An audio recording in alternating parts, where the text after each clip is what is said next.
In the middle of the 12th century, if you had asked any scholar in Baghdad, Constantinople, or Beijing to name the most fearsome military force on earth, not one would have mentioned the scattered tribes dwelling in the windswept steppes north of China. These horse-riding nomads, struggling for survival in what we now call Mongolia, seemed destined for nothing more than endless cycles of petty warfare and seasonal migration. Yet within a single generation, these same barbarians would forge the largest contiguous land empire in human history, stretching from the Pacific Ocean to the gates of Vienna. To understand how this transformation occurred, we must first journey to the steppes themselves, a vast, unforgiving landscape that would forge a people capable of conquering half the known world. The great grasslands occupy a harsh realm between worlds. Stretching over 600,000 square miles, this elevated plateau sits trapped between the Siberian forests to the north and the Gobi Desert to the south, between the Altai Mountains to the west and the forests of Manchuria to the east. Here, winter temperatures plummet to -40 degrees Fahrenheit, while summer heat can soar past 100 degrees. The growing season lasts barely 4 months, and precipitation is so scarce that only the hardiest grasses can survive. This seemingly barren landscape was home to perhaps 700,000 people during the 12th century, a number that would seem laughably small to the millions living in the great cities of China or the Islamic world. But the steppes had shaped these people into something unique. Every child was born into the saddle, literally. They learned to ride before they could properly walk, and by age 5, they were accompanying their families on hunts, learning to shoot arrows from horseback at full gallop. The nomadic way of life revolved entirely around their animals.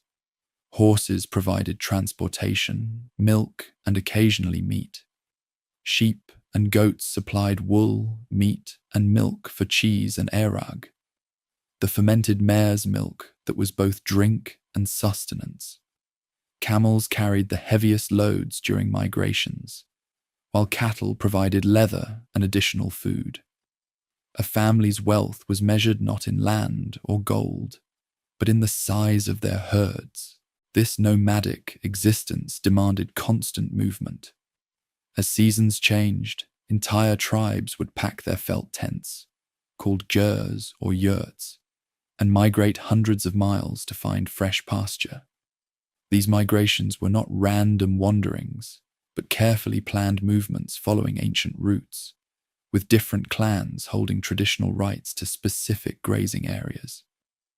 The logistics of moving thousands of people and animals across vast distances required extraordinary organization and leadership skills that would later prove invaluable in military campaigns. The steppes recognized no central authority. Instead, they were divided among dozens of competing clans, each fiercely protective of their grazing rights, herds, and honor. The tribes we now call Mongols were just one of many Turkic and Mongolic peoples scattered across this vast region. There were the Tatars to the east, the Merkits to the north, the Naimans to the west, and the Karaites in the central regions. Each group spoke slightly different languages, followed different shamanistic traditions, and maintained their own complex web of alliances and blood feuds. Warfare was endemic. Raids between clans were so common they were almost ritualistic, a way of life rather than extraordinary events. Young men proved their worth by stealing horses, capturing women, or avenging perceived slights. These conflicts were rarely about territorial conquest in the traditional sense, since nomads didn't claim permanent ownership of land. Instead, they fought for honor, for livestock, for prestige, and for the right to use the best pastures. The spiritual world of these nomads was dominated by Tengrism, an ancient shamanistic belief system that saw the universe as populated by countless spirits, inhabiting every mountain, river, tree, and stone. At the apex of this spiritual hierarchy stood Tengri, the eternal blue sky, source of all power and divine mandate. A ruler who possessed the mandate of heaven from Tengri could claim legitimacy over all peoples under the sky, a concept that would later justify claims to universal empire. Shamans, known as Bu, served as intermediaries between the physical and spiritual worlds. They performed rituals to ensure successful hunts, good weather, and protection from evil spirits. They also served as healers, using herbs and spiritual practices to treat illness and injury. Perhaps most importantly, they interpreted omens and dreams, providing guidance for major decisions like when to migrate, whom to ally with, or when to launch raids. This world of endless feuding and migration might have continued indefinitely, had it not been for the dramatic changes occurring in the settled civilizations surrounding the steppes. For centuries, the steppes had existed on the periphery of great empires, sometimes raiding them, sometimes serving as mercenaries, but never posing an existential threat. But by the 12th century, this balance was shifting. To the south and east lay the realm of the Jin dynasty, established by the Jurchen people who had conquered northern China in the early 12th century. The Jin controlled a vast territory, from the Great Wall to the Yangtze River, ruling over millions of Chinese subjects and commanding armies, numbering in the hundreds of thousands. Their capital at Zhongdu, modern Beijing, was one of the largest cities in the world, protected by massive walls and seemingly impregnable fortifications. The Jin represented a new type of threat to the steppe peoples. Unlike previous Chinese dynasties, who had been content to build walls and defend against nomadic raids, the Jin actively sought to control and manipulate the tribes. They played different clans against each other, offering titles and tribute to some while waging war against others. This policy of divide and rule had been largely successful, keeping the steppes fragmented and preventing any single tribe from becoming too powerful. But the Jin strategy contained the seeds of its own destruction. By constantly interfering in steppe politics, they had created a generation of tribal leaders who understood Chinese weakness and wealth. More importantly, they had demonstrated that the great settled civilizations were not invincible. They could be defeated by nomadic warriors who understood their military methods and political divisions. The steppes had seen great nomadic empires before. The Xiongnu had terrorized China for centuries, forcing the Han dynasty to build much of what we now call the Great Wall. The Rouran had dominated the grasslands in the 5th and 6th centuries, until they were overthrown by the Gukturks, who in turn created a vast empire stretching from Korea to the Black Sea. Most recently, the Khitan people had established the Liao dynasty, ruling over northern China and much of the steppe region from the early 10th century until the 1220s. Each of these empires had followed a similar pattern. A charismatic leader would unite scattered tribes, launch devastating raids against settled civilizations, extract tribute and wealth, and then watch their empire fragment as their successors fought over the spoils. The Liao dynasty had been the most successful, lasting over 2 centuries, by adopting Chinese administrative methods while maintaining their nomadic military traditions. But even they had eventually fallen to the Jurchen Jin, who proved more adaptable and ruthless. By the middle of the 12th century, the steppes were more fragmented than they had been for generations. The fall of the Liao had created a power vacuum that no single tribe had been able to fill. The Jin dynasty deliberately encouraged this fragmentation, supporting different clans in their conflicts and ensuring that no leader could accumulate enough power to threaten Chinese territory. The Tatars, traditional enemies of the steppe tribes that would become known as the true people of the felt tents, had grown particularly powerful under Jin patronage. They controlled much of the eastern steppes and served as the Jin dynasty's primary agents in managing tribal affairs. The Tatars had been responsible for the death of several prominent tribal leaders, including a young chief named Yesuge, whose son would soon seek revenge. To the west, the Naiman tribe had established a loose confederation under their Taiyang, prince, Inanch Bilge. The Naimans were more sophisticated than most steppe peoples, having adopted writing and many customs from the sedentary populations they ruled.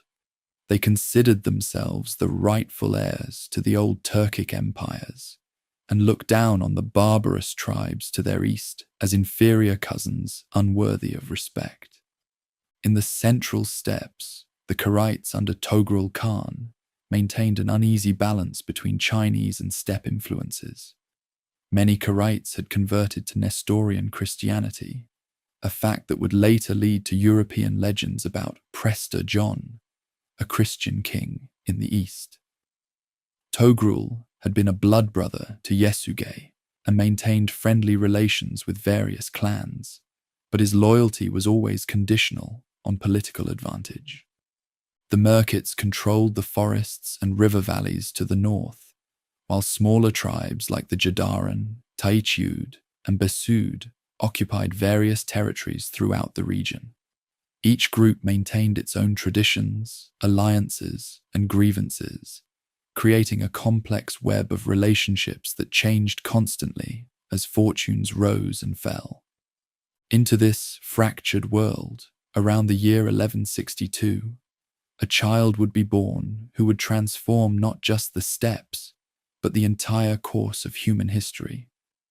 The world was about to witness the rise of Temüjin, the boy who would become Genghis Khan, the universal ruler, the scourge of God, the man who would unite the scattered tribes and launch them on a conquest that would reshape civilization itself.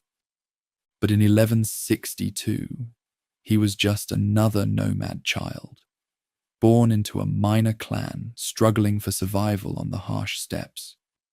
The great empires of the world continued their ancient routines, unaware that their doom was taking its first breath in a felt tent somewhere in the grasslands north of China.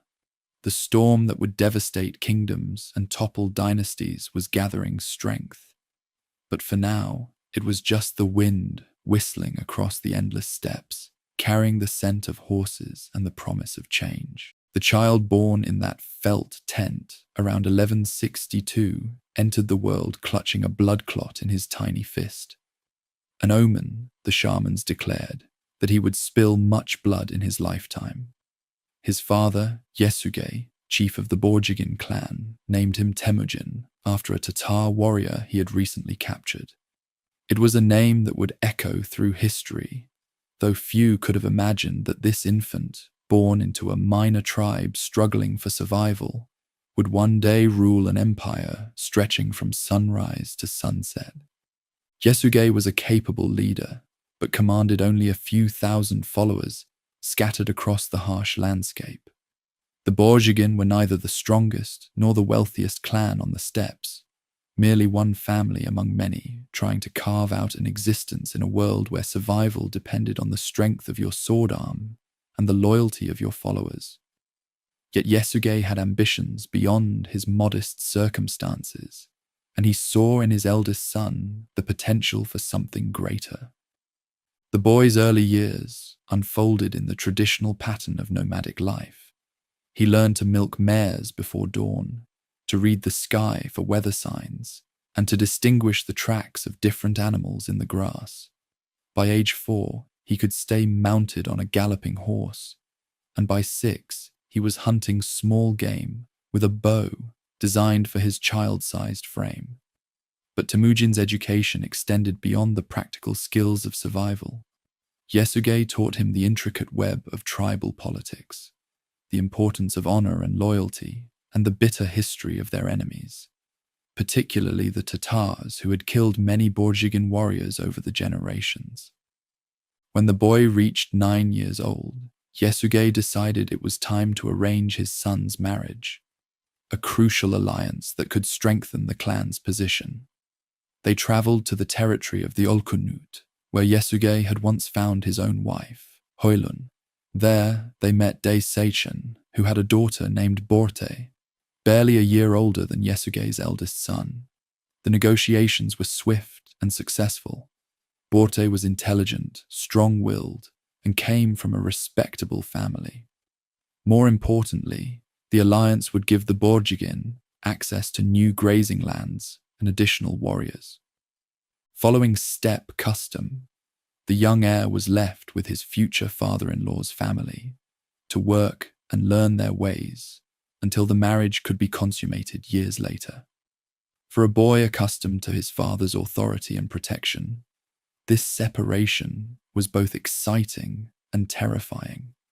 He threw himself into proving his worth to his new family, working harder than necessary and demonstrating the fierce determination that would define his character. But fate had other plans.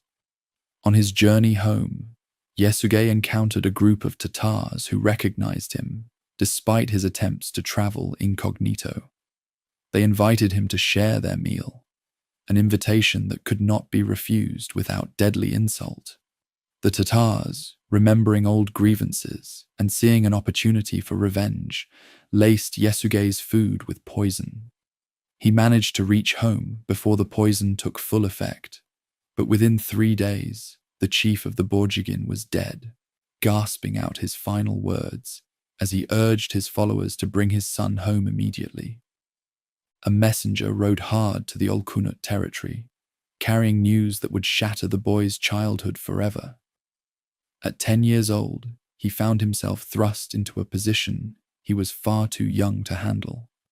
The child who had been learning to tend sheep and horses was now expected to lead warriors and make decisions that could determine his people's survival. The reality of steppe politics proved brutally unforgiving. Without Yasuge's strong leadership, the Borjigin Confederation began to fragment almost immediately. Rival chiefs who had submitted to Yasuge's authority now saw no reason to follow a mere child. The Taichiud clan, led by Targutai, had long resented Borjigin dominance and quickly moved to assert their own leadership over the scattered tribes. Hoilun, the boy's mother, fought desperately to hold the confederation together. She rode from camp to camp, invoking her late husband's memory and demanding loyalty to his son. But the steppes recognized only strength, and a widow with young children had little to offer seasoned warriors seeking glory and plunder.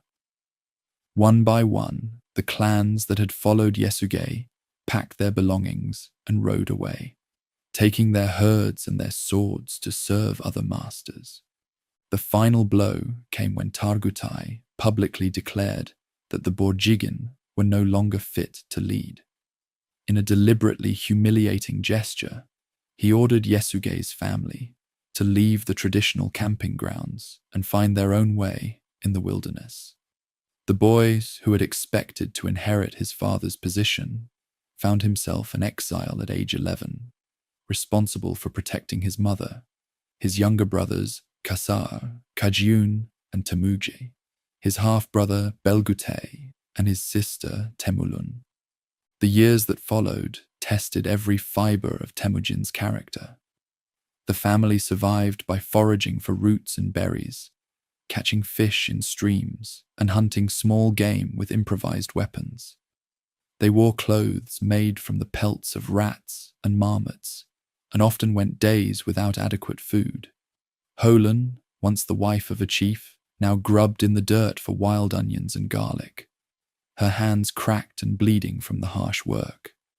The boys learned to set snares and hunt birds, while young Temüjin helped her mother gather dried dung for fuel. It was during these harsh years that Yasuge's eldest son began to develop the qualities that would later make him a legendary leader. He took responsibility for his family's survival with a maturity far beyond his years, often going without food so his younger siblings could eat. He learned to think strategically about every decision, understanding that a single mistake could mean death for all of them. Most importantly, he began to understand the true nature of power, that it came not from birth or tradition, but from the ability to inspire loyalty and deliver results. The family's isolation was not complete. Occasionally, they encountered other outcasts and refugees from tribal conflicts. Some joined their small band temporarily, drawn by Holand's reputation for wisdom and Temüjin's growing reputation for fairness and determination. These early followers would form the core of what would eventually become the most feared army in history. One of the most significant relationships forged during this period was with Jamuka, a young man from the Jadaran clan who was roughly the same age as Yesugei's son. They had known each other since childhood, and their friendship deepened during the years of exile. Following an ancient steppe tradition, they became Anda, blood brothers, exchanging gifts and swearing eternal loyalty to each other. Jamuka was charismatic, well-connected, and came from a more powerful clan than the scattered Borjigin. For the young exile, this friendship offered both emotional support and potential political advantages. The two young men complemented each other perfectly. Jamuka was eloquent and sophisticated, comfortable with the complex protocols of tribal diplomacy. The future Khan was more direct and pragmatic, focused on concrete results rather than elaborate ceremonies. Together, they began to attract followers from various small clans and outcast groups, building a coalition based on personal loyalty rather than traditional tribal affiliations. But their friendship would not last. The fundamental differences in their characters and ambitions created tensions that would eventually explode into open warfare. Jamuka represented the traditional aristocratic approach to leadership, believing that birth and bloodline determined a man's right to rule. His blood brother, shaped by years of poverty and exile, had developed a radically different philosophy. He believed that merit and achievement should determine rank, and that even a man born in a lowly tent could rise to greatness if he proved his worth. The breaking point came during a hunting expedition when the two blood brothers were in their early 20s.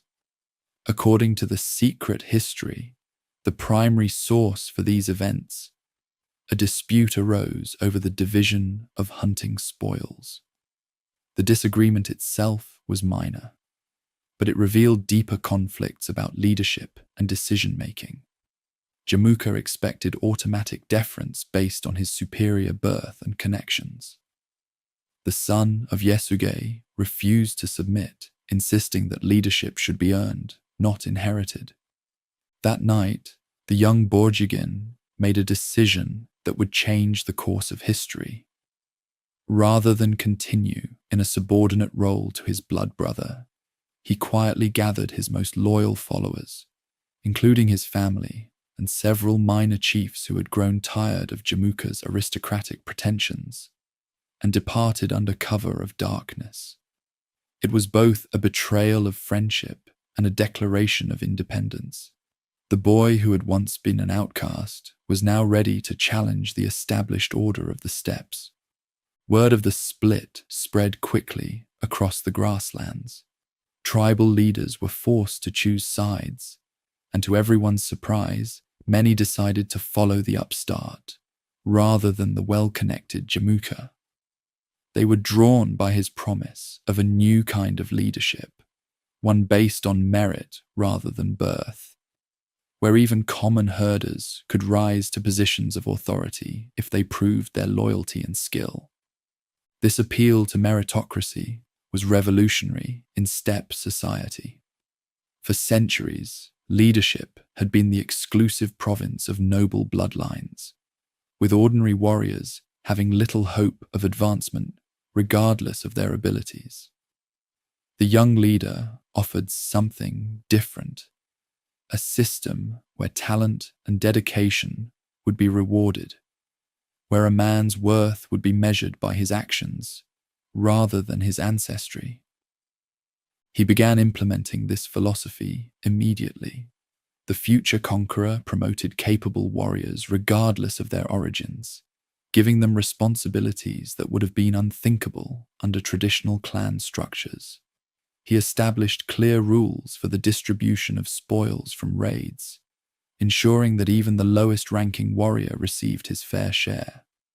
Most importantly, he demanded absolute loyalty in return for these opportunities, creating bonds of obligation that transcended traditional tribal affiliations. As word of these innovations spread, more warriors flocked to his banner. They came from defeated clans, from minor tribes seeking better opportunities, and from the ranks of outcasts and refugees who had been ignored by the traditional power structure. Each new recruit strengthened his position and added to his growing reputation as a leader who could deliver on his promises. But success brought new challenges. The traditional chiefs viewed these innovations as a direct threat to their authority and way of life. If merit could triumph over birth, what would become of the established order that had governed the steppes for centuries? Jamusha, feeling betrayed by his former blood brother's departure and jealous of his growing influence, began organizing a coalition of traditional leaders to crush this dangerous upstart before his ideas could spread further. The stage was set for a conflict that would determine not just the fate of a few rival clans, but the future direction of steppe civilization. The boy who had been born clutching a blood clot, who had survived exile and poverty, who had learned to lead through hardship rather than inheritance, was about to face the greatest test of his young life. The outcome would determine whether the steppes would continue their ancient traditions or embrace a new vision of leadership and conquest that would ultimately reshape the world. The transformation from tribal outcast to supreme ruler would not happen overnight. The young leader who had broken with Jamuka faced years of brutal warfare before he could claim the title that would make him legendary. What followed was a masterclass in strategic thinking, military innovation, and political cunning that would lay the foundation for the largest land empire in human history. The first test came sooner than expected. Jamuka, stung by his blood brother's betrayal and alarmed by the growing defections to his rival's cause, moved quickly to crush this challenge to traditional authority. He assembled a confederation of traditional chiefs, including the powerful Taichud, who had originally exiled Yasuge's family. This alliance commanded thousands of experienced warriors and seemed certain to overwhelm the upstart's modest following. The confrontation took place at Dalan Baljut, a site whose exact location remains lost to history, but whose outcome would echo through the ages. Jamuka's forces vastly outnumbered their opponents, and conventional wisdom suggested the battle would be over quickly. But the future Khan had learned hard lessons during his years of exile, and he understood that victory often belonged not to the largest army, but to the most disciplined and motivated one. Instead of meeting his enemies in a traditional cavalry charge, he deployed his forces using innovative tactics that would become hallmarks of later campaigns. His warriors fought in coordinated units rather than as individual heroes seeking personal glory. They used signals and predetermined maneuvers to maintain formation, even in the chaos of battle. Most importantly, they fought not just for loot or honor, but for a vision of the future that promised them advancement based on merit rather than birth. The battle itself was fierce but inconclusive. Neither side achieved a decisive victory, and both armies withdrew to lick their wounds. But the political implications were enormous. The exile had faced the combined might of the traditional chiefs and survived. Warriors across the steppes began to whisper that perhaps the old ways were not as unshakable as they had believed. More importantly, the engagement revealed the military genius that would soon terrorize half the world. During the fighting, the future conqueror demonstrated an almost supernatural ability to read the flow of battle and adapt his tactics accordingly. He identified weaknesses in enemy formations before his opponents even realized they existed. He coordinated the movements of hundreds of warriors as if they were extensions of his own will. Those who fought alongside him that day would later swear that watching him command was like watching a master musician conduct a deadly symphony. But military skill alone would not be enough to unite the fractured steppes. The young leader understood that lasting power required more than victory in battle. It demanded the creation of institutions and systems that could survive beyond any individual's lifetime. He began implementing organizational changes that would transform not just his own forces, but the entire nature of steppe warfare. The most revolutionary innovation was the decimal system of military organization.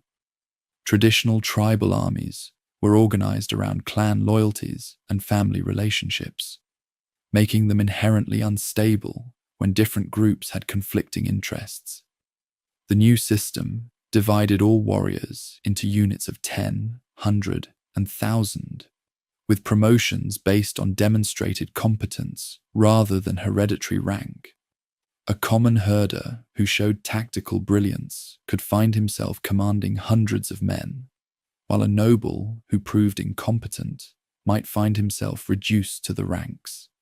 This meritocratic approach extended beyond military organization.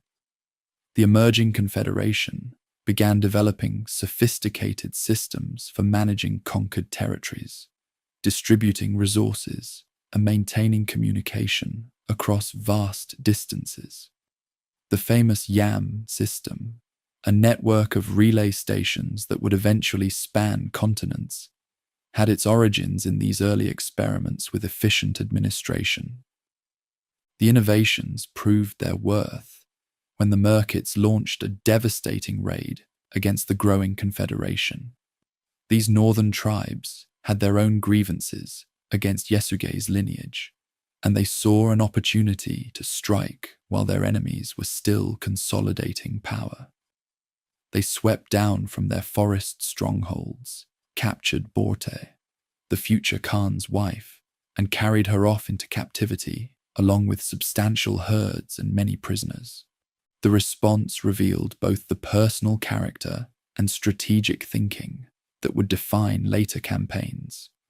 Rather than launching an immediate, emotionally driven pursuit, the young leader spent weeks carefully preparing his response. He reached out to potential allies, including his former patron Togrul Khan of the Karaites, explaining how Merkit aggression threatened the stability of the entire region. He gathered intelligence about enemy positions and planned multiple contingency strategies. Most importantly, he used the crisis to demonstrate his leadership philosophy in action. When the campaign finally began, it showcased military innovations that would later conquer kingdoms. The attacking forces moved with unprecedented speed and coordination, covering vast distances without losing formation. They used diversionary tactics to confuse their enemies about the true direction of attack. They employed sophisticated intelligence networks to track enemy movements and identify vulnerabilities. The Merkits, accustomed to traditional raiding patterns, found themselves completely outmaneuvered by opponents who seemed to anticipate their every move. The rescue of Borte was accomplished with minimal casualties, but the broader campaign had more ambitious goals. Rather than simply recovering stolen property and withdrawing, the Confederation systematically dismantled Merkit power across the northern steppes. Some Merkit clans were absorbed into the growing alliance, Their warriors offered the same opportunities for advancement that had attracted so many other followers. Others were scattered or destroyed, their leaders executed as examples to future enemies. The success against the Merkits established the rising leader's reputation as someone who could deliver on his promises. Warriors who had been hesitant to abandon traditional allegiances now flocked to join an organization that rewarded talent and offered real opportunities for advancement. The confederation grew from hundreds to thousands, then from thousands to tens of thousands, as word spread about the new kind of leadership emerging on the steppes. But growth brought new challenges. The Tatars, traditional enemies of the Borjigin and longtime allies of the Jin dynasty, viewed the emerging power with alarm. They had been instrumental in eliminating Yesugei and expected his son to remain a minor irritant at best. The transformation of scattered exiles into a formidable military force threatened not just Tatar interests, but the entire balance of power that the Jin had carefully cultivated across the region. The Jin's strategy of divide and rule required that no single steppe leader become powerful enough to threaten Chinese territory. For generations, they had played different tribes against each other, supporting whichever side seemed weaker and ensuring that the nomads remained focused on internal conflicts rather than external expansion. The emergence of a leader who could unite disparate clans under a single banner represented an existential threat to this careful balance. The Tatars moved to eliminate the threat before it could grow further. They assembled their most experienced warriors and launched a coordinated assault designed to crush the upstart confederation before it could fully consolidate its recent gains. This campaign would test not just military innovations, but the fundamental question of whether merit-based leadership could triumph over traditional tribal structures. The ensuing conflict was unlike anything the steppes had seen before. Instead of the ritualized raids and temporary alliances that had characterized previous warfare, this was a struggle for the very soul of nomadic civilization. The Tatars represented everything the old system had to offer: experienced leadership, proven warriors, and the backing of the most powerful empire in the region.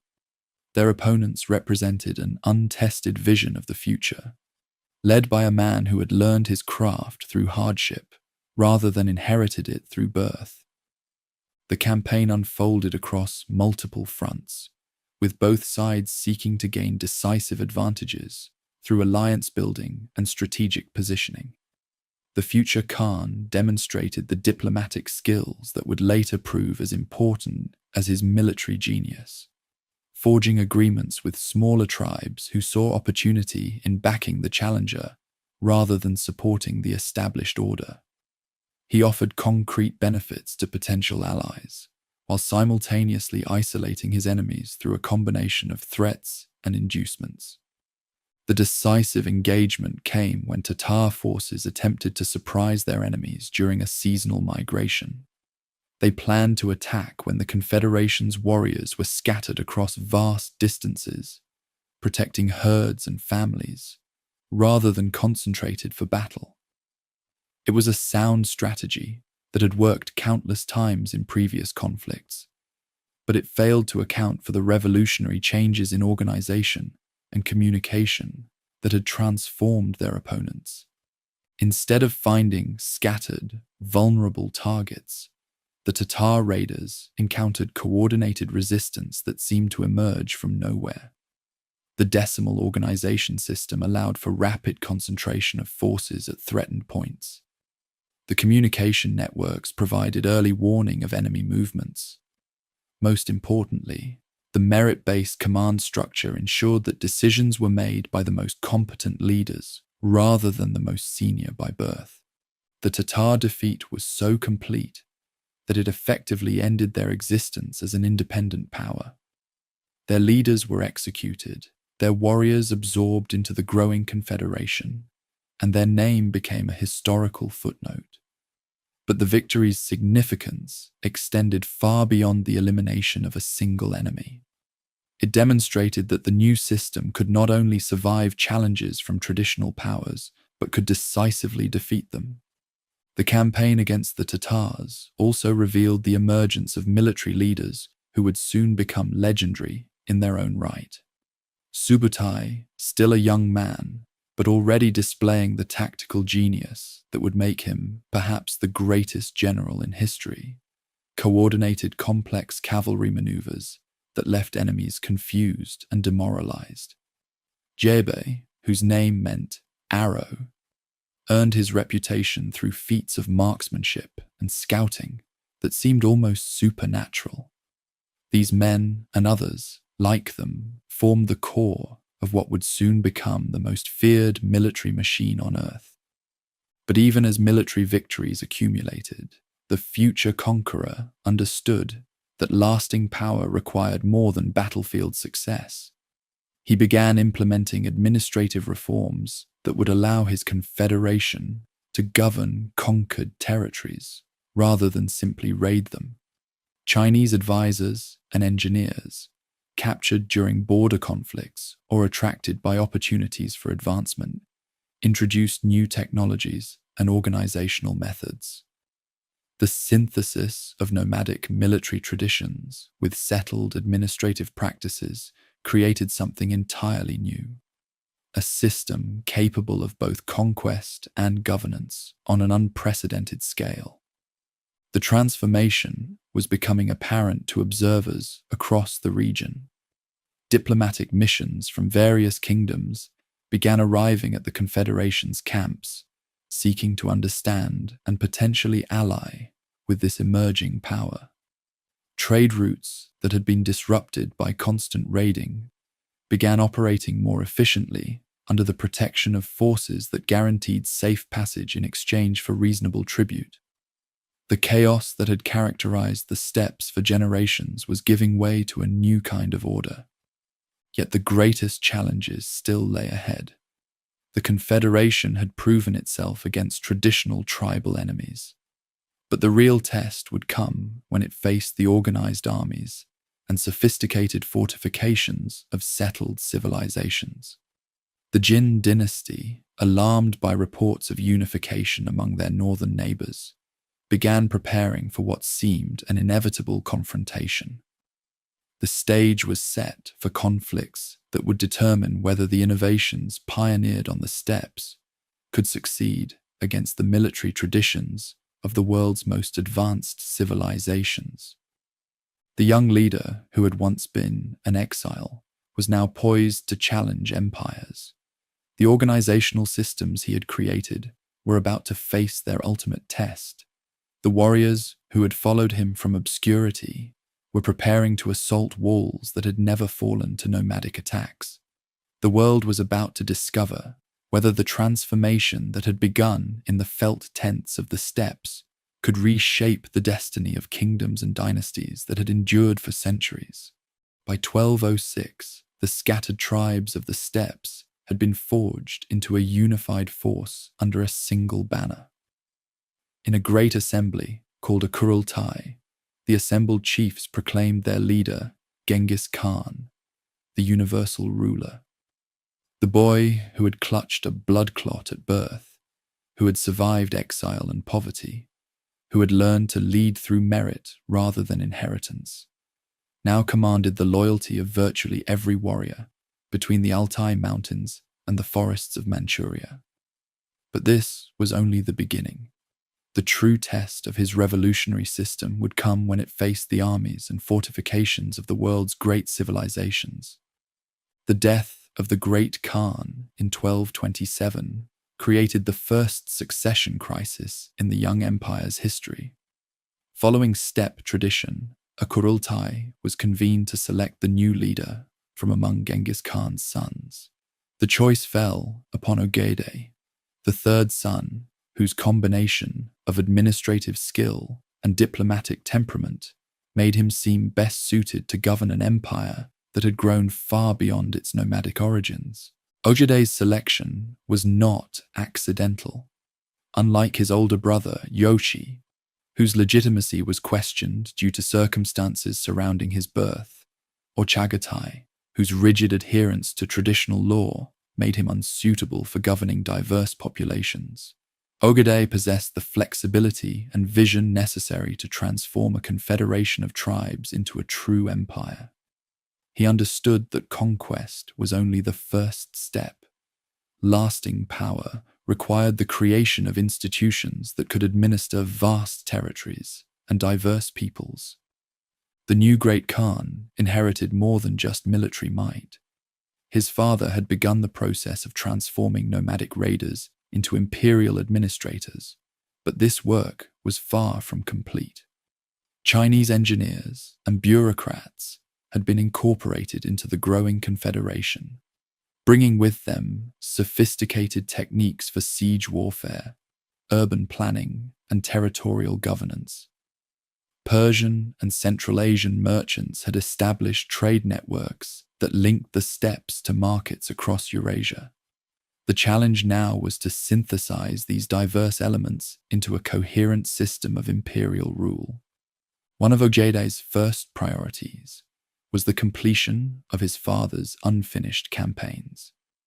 The Jin dynasty still controlled much of northern China, despite suffering devastating defeats in earlier conflicts. Their capital at Zhongdu had fallen, but significant Jin forces remained in the field, and their southern territories were still largely intact. The systematic destruction of this ancient enemy would demonstrate the new regime's commitment to finishing what had been started. The final campaigns against the Jin revealed how much the nomadic military machine had evolved since its early days on the steppes. Chinese siege engineers, now serving their former enemies' conquerors, deployed advanced artillery and undermining techniques against fortifications they had once defended. Intelligence networks that spanned continents provided detailed information about enemy troop movements and strategic plans. Most remarkably, the attacking forces demonstrated unprecedented discipline in maintaining supply lines and coordinating operations across vast distances. The fall of Kaifeng in 1233 marked the effective end of the Jin dynasty, though scattered resistance continued for several more years. The campaign's success owed as much to administrative innovation as to military prowess. The attackers had learned to govern conquered territories rather than simply plunder them, incorporating local officials and maintaining existing systems where they proved effective. This approach would become a hallmark of imperial expansion, allowing rapid assimilation of new territories without the massive administrative overhead that had crippled previous nomadic empires. But even as these campaigns unfolded in the east, Ogedei was planning operations on an entirely different scale. The western frontiers of his domain bordered lands that few steppe dwellers had ever seen. The forests of Russia, the plains of Eastern Europe, and beyond them, kingdoms whose very existence was more legend than reality to most nomadic warriors. The prospect of conquest in these distant lands offered opportunities for wealth and glory that dwarfed anything the steppes had previously known. The architect of Western expansion was Subutai, now recognized as the most brilliant military strategist of his generation. His tactical innovations had been crucial to earlier victories, but the campaigns he was about to launch would demonstrate strategic thinking on a scale that few commanders in history have matched. He understood that success in Europe would require not just military conquest, but the creation of entirely new logistical and communication systems to support operations thousands of miles from the empire's heartland. The invasion began with characteristic efficiency and speed.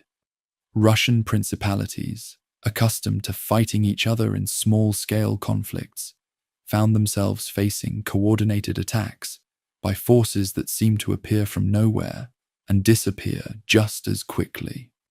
The traditional European heavy cavalry, effective against similarly equipped opponents, proved helpless against nomadic archers, who could strike from long range and retreat before any counterattack could be mounted. The fall of Kiev in 1240 sent shockwaves throughout European Christendom. This ancient city, considered the mother of Russian civilization, had been thought impregnable behind its massive walls and natural defenses. Its destruction demonstrated that no fortress, no matter how strong, could withstand the new forms of warfare that the Eastern invaders had perfected. The psychological impact was as devastating as the military consequences. If Kiev could fall, no city in Europe was safe. The campaigns that followed revealed the true scope of what had been unleashed upon the world. Coordinated forces struck simultaneously at Poland and Hungary, preventing these kingdoms from coordinating their defenses or coming to each other's aid. At Mohi and Legnica, European armies that had never known defeat found themselves not just beaten, but virtually annihilated by opponents whose tactics they could barely comprehend. What made these victories particularly remarkable was not just their scope, but the administrative sophistication that supported them. Forces operating hundreds of miles apart maintained communication through relay systems that delivered messages faster than any European courier network. Supply trains followed predetermined routes that had been scouted months in advance. Local populations were systematically catalogued and organized to provide the resources necessary for continued operations. The death of Ogurde in 1241 came at the moment when European resistance was on the verge of complete collapse. Advanced forces had reached the outskirts of Vienna, and reconnaissance units were already probing the defenses of Western European kingdoms. The sudden halt of operations, as commanders returned east to participate in the succession process, probably saved European civilization from transformation beyond recognition. The succession that followed demonstrated both the strengths and weaknesses of the imperial system that had been created. The Kurultai process ensured that leadership transitions occurred without civil war, but it also created lengthy interregnums during which expansion halted and administrative attention focused inward. Temüjin, Ogurde's widow, served as regent for several years, while political negotiations determined the next great Khan, a period that allowed conquered territories to consolidate while expansion plans were suspended. When Mongke finally emerged as the new great Khan in 1251, he inherited an empire that had grown beyond anything his grandfather could have imagined, from the Pacific Ocean to the borders of Western Europe, from the Siberian forests to the edges of the Indian subcontinent.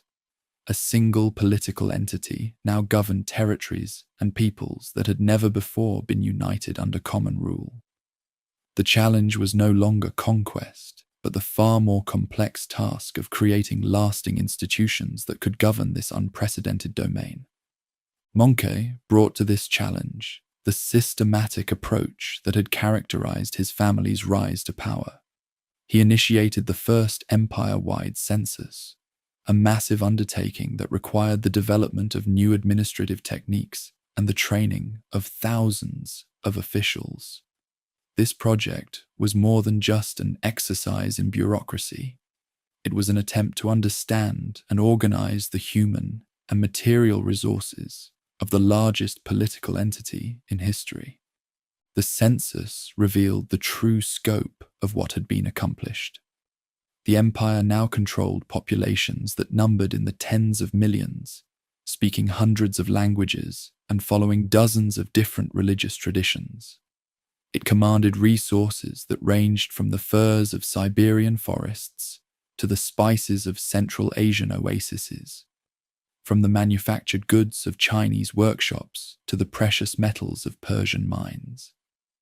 The logistical challenge of coordinating these diverse elements into a coherent whole would have overwhelmed any previous administrative system. The solution lay in the synthesis of nomadic flexibility with settled administrative traditions that had begun under Genghis Khan and continued under his successors. The empire adopted and adapted the best practices from each conquered civilization, creating hybrid institutions that combined the efficiency of nomadic decision-making with the sophistication of Chinese bureaucracy and Persian scholarship. This approach produced innovations in governance that would influence political development across Eurasia for centuries. One of the most significant developments was the evolution of the YAM system into a true transcontinental communication network. What had begun as a simple relay system for military messages had grown into a sophisticated infrastructure that connected administrative centers from Beijing to Kiev. Merchants, diplomats, scholars, and officials could now travel safely and efficiently across vast distances that had previously taken months or years to traverse. This communication revolution had profound cultural as well as political implications. Ideas, technologies, and artistic traditions that had been confined to specific regions began spreading across the entire continental landmass. Chinese printing techniques reached European workshops. Islamic astronomical knowledge influenced Chinese scholars, and European metallurgical innovations found their way to Asian craftsmen. The empire had become not just a political entity, but a mechanism for the exchange and synthesis of human knowledge on an unprecedented scale. The expansion into the Middle East under Hulagu revealed another dimension of imperial adaptation. The conquest of Baghdad in 1258 eliminated the Abbasid Caliphate, ending nearly 6 centuries of Islamic political unity centered on that ancient city. But rather than simply destroying existing institutions, the conquerors demonstrated the same pragmatic approach that had characterized their governance elsewhere. Islamic scholars and administrators were incorporated into the new system, and many aspects of Islamic law and custom were preserved where they proved compatible with imperial needs. The establishment of the Ilkhanate in Persia created what was essentially a laboratory for imperial governance in a settled urban environment. The challenges were immense: governing sophisticated urban populations, maintaining complex irrigation systems, managing long-distance trade networks, and balancing the demands of nomadic military elites with the needs of agricultural and commercial populations. The solutions developed in this environment would influence imperial administration throughout the empire's territories. The conquest of the assassins at Alamut represented one of the most psychologically significant victories of this period. For over a century, the Nizari Ismailis had terrorized the Islamic world from their mountain fortresses, using targeted assassination to eliminate enemies and maintain their independence against vastly superior forces. Their leader, known as the Old Man of the Mountain, commanded fanatical loyalty from followers who were willing to die for their cause. European crusaders had learned to fear these shadowy killers, whose very name would enter Western languages as the word assassin. Hulagu's systematic dismantling of the assassin strongholds demonstrated the empire's ability to overcome even the most unconventional enemies. The nomadic forces proved capable of mountain warfare, siege techniques, and the patient, methodical approach necessary to root out defenders from seemingly impregnable positions. More importantly, the campaign showed that no enemy, regardless of their reputation for invincibility, could withstand the coordinated application of imperial resources and expertise. The administrative genius of Yeluchutsai became particularly evident during this period of rapid expansion. This Khitan nobleman, whose people had once ruled northern China under the Liao dynasty, possessed an almost unique understanding of both nomadic and settled administrative traditions. His synthesis of Chinese bureaucratic methods with steppe leadership practices created hybrid institutions that could function effectively across the empire's diverse territories. Chucai's most significant innovation was the development of a standardized taxation system that could be applied to vastly different economic structures. Nomadic herders, Chinese farmers, Persian merchants, and Russian fur trappers all contributed to imperial revenues through methods tailored to their particular circumstances, yet coordinated through a central administrative framework. This system generated unprecedented wealth while avoiding the economic disruption that had characterized previous nomadic conquests. The empire's approach to religious and cultural diversity represented another revolutionary development. Unlike previous conquerors who had typically imposed their own beliefs and customs on subject populations, the imperial administration actively encouraged the preservation and interaction of different traditions. Nestorian Christians, Buddhist monks, Islamic scholars, and Confucian officials all found places within the imperial hierarchy, creating a cosmopolitan environment that fostered intellectual and cultural exchange. This religious tolerance was not merely pragmatic, though it certainly served practical purposes. It reflected a sophisticated understanding that the empire's strength lay not in uniformity, but in its ability to harness the diverse talents and knowledge of all its subjects. Chinese engineers worked alongside Persian astronomers, Arab mathematicians collaborated with European craftsmen, and Indian physicians shared knowledge with Siberian shamans. The result was an explosion of innovation and discovery that accelerated human progress across multiple fields. The evolution of the Yam system during this period transformed global communication in ways that would not be matched until the development of modern transportation networks. The system now included not just relay stations for mounted messengers, but also facilities for the movement of goods, diplomatic missions, and scholarly exchanges. A merchant in Kiev could send orders to suppliers in Beijing with reasonable confidence that his message would arrive within a few months. A scholar in Baghdad could correspond with colleagues in Karakorum, sharing discoveries and debating ideas across vast distances. The economic implications of this communication revolution were enormous. Trade routes that had operated sporadically and dangerously for centuries became reliable commercial highways. The famous Silk Road experienced its greatest period of prosperity under imperial protection, with caravans moving safely from the Mediterranean to the Pacific under the guarantee of imperial safe passage. New trade routes opened across previously impassable regions, linking markets that had never before been connected. The standardization of weights, measures, and currency across the empire further facilitated this commercial revolution. A merchant no longer needed to navigate dozens of different monetary systems or constantly recalculate measurements when crossing political boundaries. Imperial currency was accepted from Hungary to Korea, and imperial standards ensured that goods could be accurately valued and exchanged regardless of their origin. This economic integration created the world's first truly global marketplace, with effects that would influence commercial development for centuries. The empire's military innovations during this period extended far beyond the traditional strengths of nomadic cavalry. The systematic incorporation of siege engineers from conquered territories created a hybrid military machine capable of both rapid movement across open terrain and sustained operations against fortified positions. Chinese gunpowder technology, Persian metallurgy, and European engineering techniques were combined to create artillery and siege equipment that rendered traditional fortifications obsolete.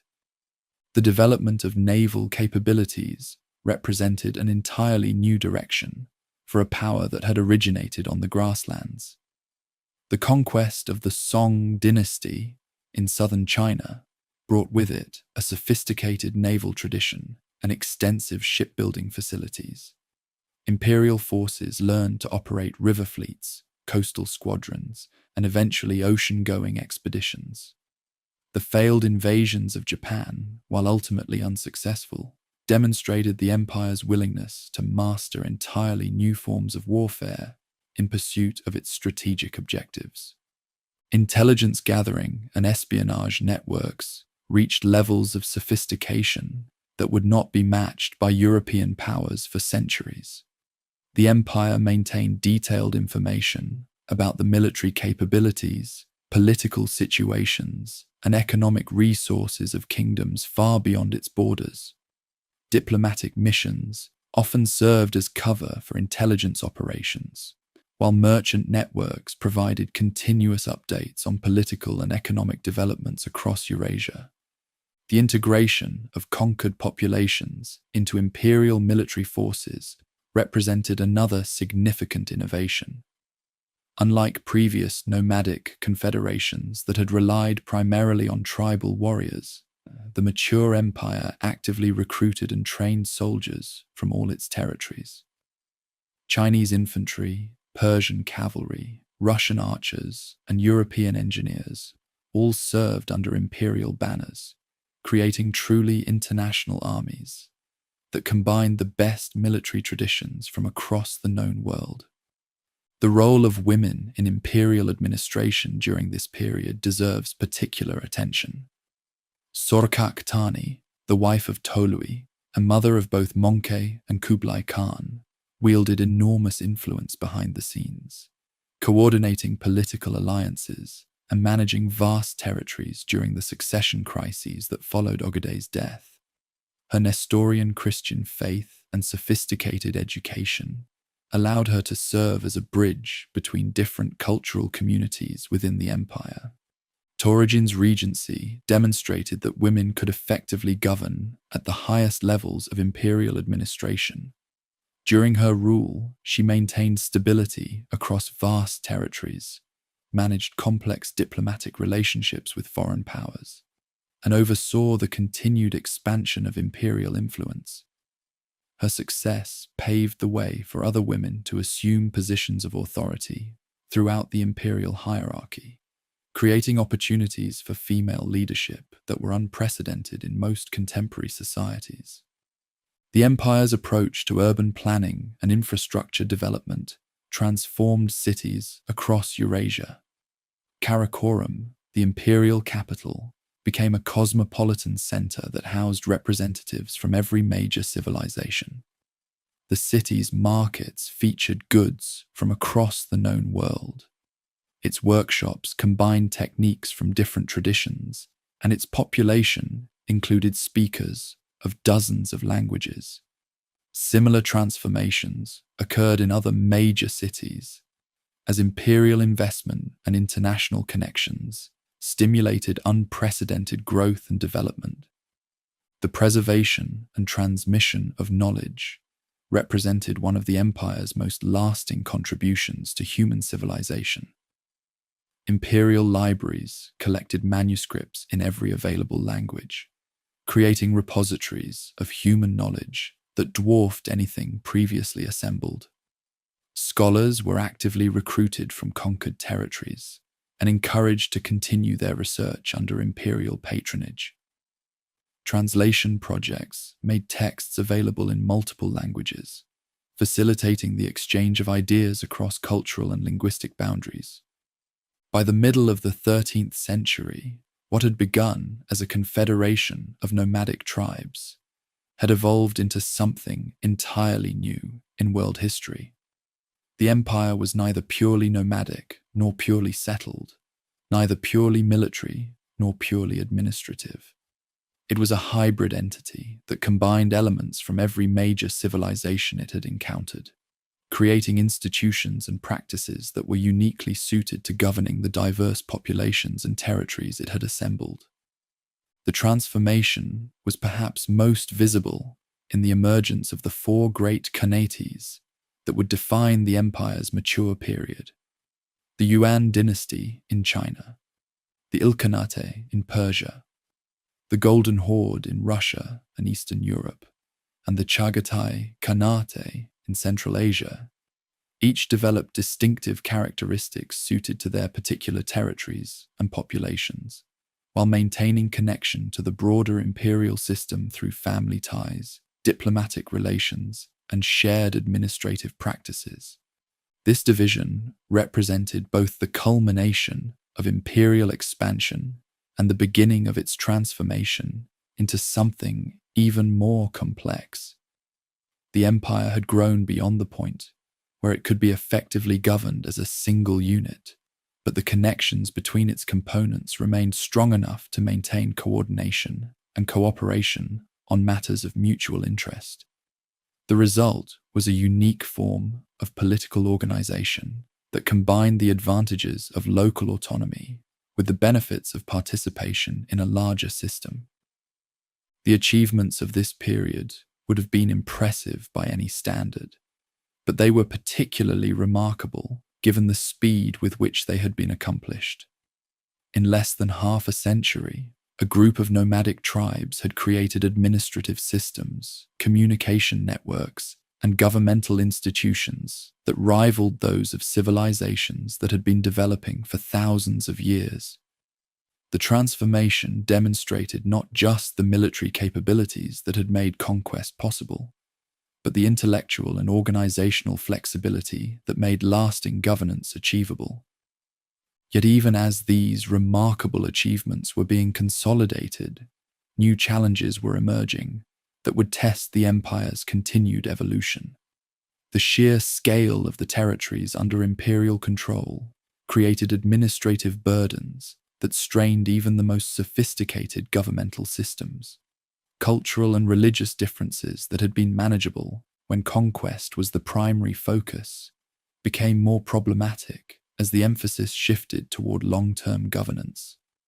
The very success of imperial expansion was creating conditions that would ultimately require new forms of political organization and administrative innovation. The empire that emerged from the succession struggles of the 1250s faced challenges that would have overwhelmed any previous political entity in human history. When Kublai Khan declared himself Great Khan in 1260, he was claiming authority over territories that spanned from Korea to Hungary, encompassing perhaps a quarter of the world's population and virtually every major civilization then in existence. But his claim was immediately contested by his younger brother, Arik Böke, setting the stage for a civil war that would fundamentally alter the nature of imperial power. The conflict between Kublai and Arik Böke represented more than just a dynastic dispute. It was a struggle between two radically different visions of what the empire should become. Arik Böke embodied the traditional nomadic values that had created the empire, commanding the loyalty of conservative elements who believed that the steppes should remain the center of imperial power. He controlled Karakorum, the traditional capital, and enjoyed support from those who feared that too much adaptation to settled ways would corrupt the military virtues that had made conquest possible. Kublai, by contrast, represented the future of imperial governance. He understood that ruling vast settled populations required more than nomadic military traditions. It demanded sophisticated administrative systems, economic policies, and cultural institutions that could integrate diverse territories into a coherent whole. His base of power lay in northern China, where he had spent years learning the complexities of governing advanced agricultural and urban societies. The civil war that followed was fought as much with economics and administration as with armies. Kublai's control of Chinese resources, agricultural surplus, manufacturing capacity, and commercial networks gave him enormous advantages in sustaining long-term operations. He could finance large armies, maintain extensive supply lines, and offer concrete benefits to potential supporters. Arik Böke, despite his initial military successes, found himself unable to compete with the economic resources that his brother could deploy. The decisive factor proved to be Kublai's superior understanding of imperial logistics. While Arik Boka relied on traditional nomadic raiding to support his forces, Kublai had developed systematic methods for provisioning armies across vast distances. Chinese agricultural techniques provided reliable food supplies, while manufacturing centers produced the weapons, equipment, and other materials necessary for sustained military operations. The contrast between these approaches became increasingly apparent as the conflict dragged on. By 1264, Arik Boka's position had become untenable. His supporters began defecting to Kublai, attracted by promises of positions in the expanding imperial administration. The traditional nomadic economy proved incapable of supporting the kind of prolonged military effort that the civil war required. When Arik Boka finally surrendered, it marked not just the end of a succession dispute, but the triumph of a new model of imperial governance that would define the empire's remaining century. Kublai's victory shifted the empire's center of gravity permanently southward and eastward. While his grandfather had ruled from the steppes, Kublai established his primary residence in China, first at Chengdu, the Xanadu of European imagination, and later at a magnificent new capital he built where Beijing stands today.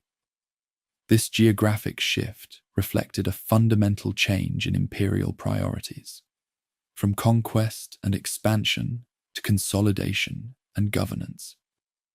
The completion of the conquest of the Song dynasty represented the culmination of generations of imperial ambition. The Song had survived longer than any other major power confronted by nomadic expansion, largely because their southern territories were protected by natural barriers, and their sophisticated military technology made them formidable opponents. But they also possessed the most advanced economy in the world, with manufacturing techniques, commercial networks, and agricultural productivity that dwarfed anything available elsewhere. The final campaigns against the Song revealed how completely the imperial military machine had evolved beyond its nomadic origins. Naval warfare, previously unknown to steppe peoples, became crucial as imperial forces learned to operate river fleets and coastal squadrons.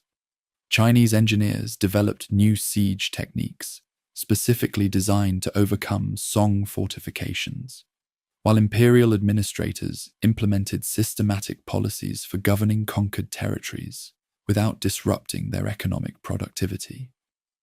The fall of Hangzhou in 1276 marked the end of the last independent Chinese dynasty for nearly 4 centuries. But more significantly, it brought under imperial control the most sophisticated economy and administrative system in the world. Song China possessed manufacturing capabilities that could produce goods for markets across Eurasia, agricultural techniques that supported population densities unmatched elsewhere, and commercial networks that linked rural producers with urban consumers across vast regions. The establishment of the Yuan dynasty represented an unprecedented experiment in cross-cultural governance. Kublai proclaimed himself Emperor of China, while maintaining his position as Great Khan of the broader empire, creating a dual identity that reflected the complex realities of ruling both nomadic and settled populations. The new dynasty combined elements of Chinese imperial tradition with innovations derived from nomadic administrative practices, producing hybrid institutions that were uniquely suited to governing diverse populations. The failure of the invasions of Japan provided crucial lessons about the limits of imperial power. The campaigns of 1274 and 1281 represented massive investments of resources and demonstrated the empire's ability to project force across oceanic distances. The construction of invasion fleets required sophisticated shipbuilding capabilities, while the coordination of multinational armies showcased administrative skills that few powers could match. Yet both invasions ultimately failed, victim to storms that the Japanese called kamikaze.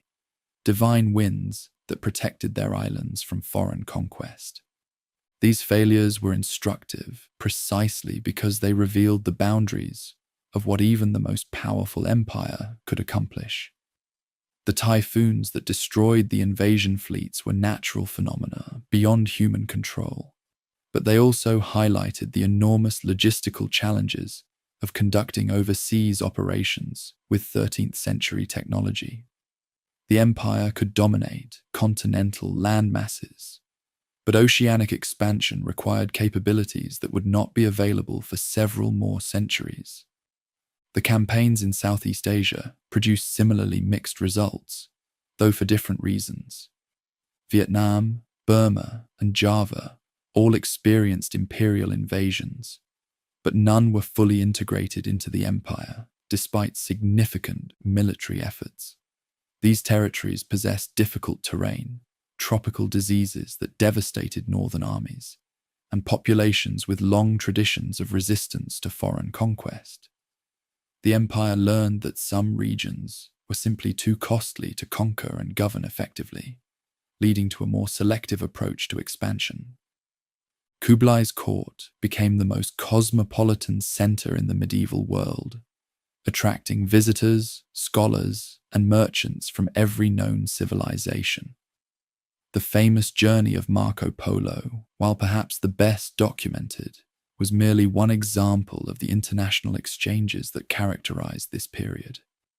Persian administrators, Arab scholars, European craftsmen, and Indian physicians all found places within the imperial hierarchy, creating an environment of unprecedented cultural diversity and intellectual exchange. The development of Khan Balik as a planned capital demonstrated the empire's commitment to creating institutions capable of governing a sedentary empire. The city's design incorporated elements from Chinese urban planning traditions while accommodating the nomadic preferences of the imperial elite. Vast parks and hunting grounds satisfied the recreational needs of rulers who still thought of themselves as descendants of steppe warriors, while sophisticated administrative quarters housed the bureaucracies necessary for governing territories from Korea to the Persian Gulf. The economic policies implemented during Kublai's reign revealed a sophisticated understanding of how to integrate nomadic and settled economic systems.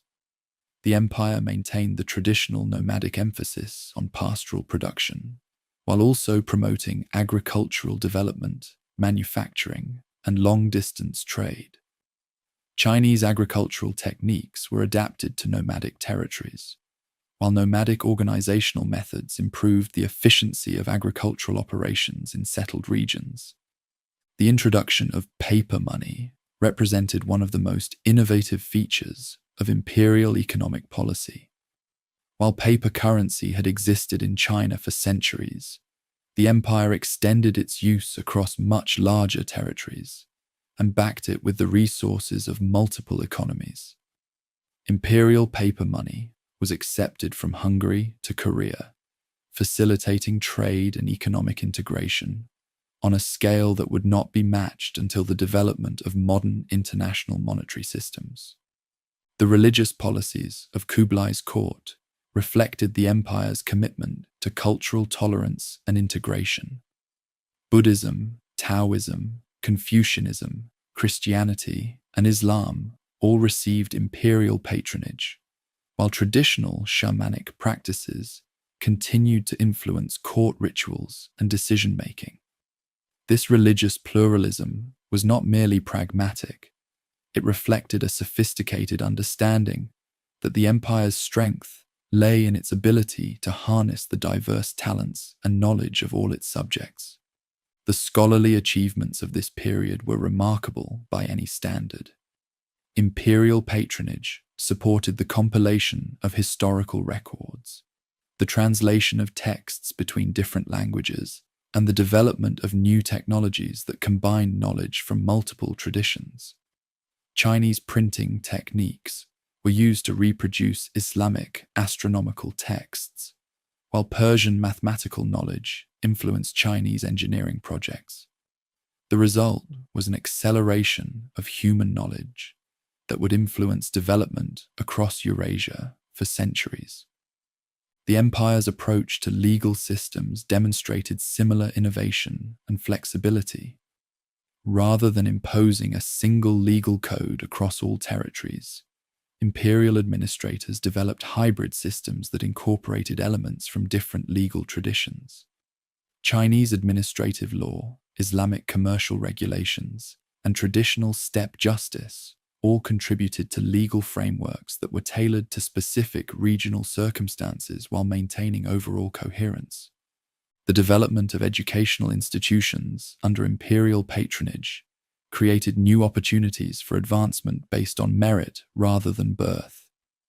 Chinese-style examination systems were adapted to select officials from diverse backgrounds, while traditional nomadic leadership selection methods continued to operate alongside these new bureaucratic procedures. The result was an administrative class that combined the best features of different governance traditions. The empire's military during this period evolved into something completely different from the nomadic cavalry forces that had created it. While traditional mounted archers remained important, imperial armies now included Chinese infantry, Muslim siege engineers, European artillery specialists, and naval forces from maritime traditions. This military integration reflected the broader cultural synthesis that characterized the mature empire. The establishment of the Yuan legal code represented an attempt to create a unified legal framework that could operate across the empire's diverse territories. This code incorporated elements from Chinese, Islamic, and traditional nomadic legal systems, while also introducing new principles designed specifically for governing multicultural populations. The result was a legal system that was both more comprehensive and more flexible than anything previously developed. The economic integration achieved during this period created the world's first truly global marketplace. Goods produced in one corner of the empire could be sold in markets thousands of miles away, while standardized currencies and measurement systems facilitated trade across previously incompatible economic zones. The empire's protection of trade routes and merchants created conditions for commercial expansion that would not be matched until the modern era.